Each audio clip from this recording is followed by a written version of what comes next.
At 6, a history-making voter reform bill has just passed both houses on the same day. The Senate bill, which would dramatically change the early voting process here in Georgia, is going to be signed into law by the governor. Capitol reporter Haley Mason live at the state capitol where the legislation just passed minutes ago. And this is what everybody's been waiting for. Haley, what do we know? What everyone has been expecting, Rick. This is Senate Bill 202. It's pretty much a bill that combines every major voting reform effort that has been brought up this legislative session. We know the Republican-led legislature prioritized voting reform this year, and just in this last hour, it passed the Senate, now heading to the governor's desk where he's going to sign it this hour, all as the outcry from voter suppression demonstrators grows louder outside the Capitol doors. Senate Bill 202, the massive voting reform bill, passed the House and headed to the Senate floor for approval. Show me where there's suppression. There is no suppression in this bill.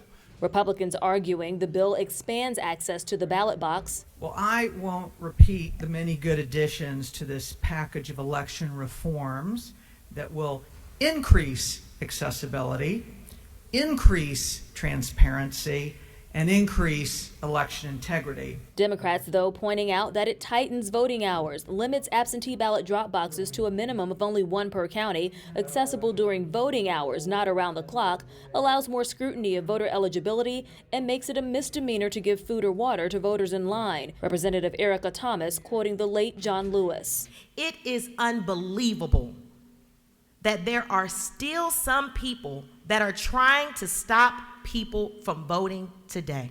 This isn't a partisan power grab done in response to the electoral defeat in 2020 election cycle, where record numbers of black and brown Georgians made their voices heard and their power known. For the first time, Governor Kemp telling CBS 46 if he plans to sign the election bills heading to his desk. You know, I've been very supportive of the photo ID requirement on absentee ballots for two reasons. I think, number one, it will help our local elections officials speed up the counting process. It really depends on what passes at the end of the day, but we'll continue following that process. And as the Senate takes up the bills, Democrats in the House take pride in their own unity around the most egregious voter suppression bill that we've seen this millennium. Now it's up to the courts of Georgia to decide whether this goes forward.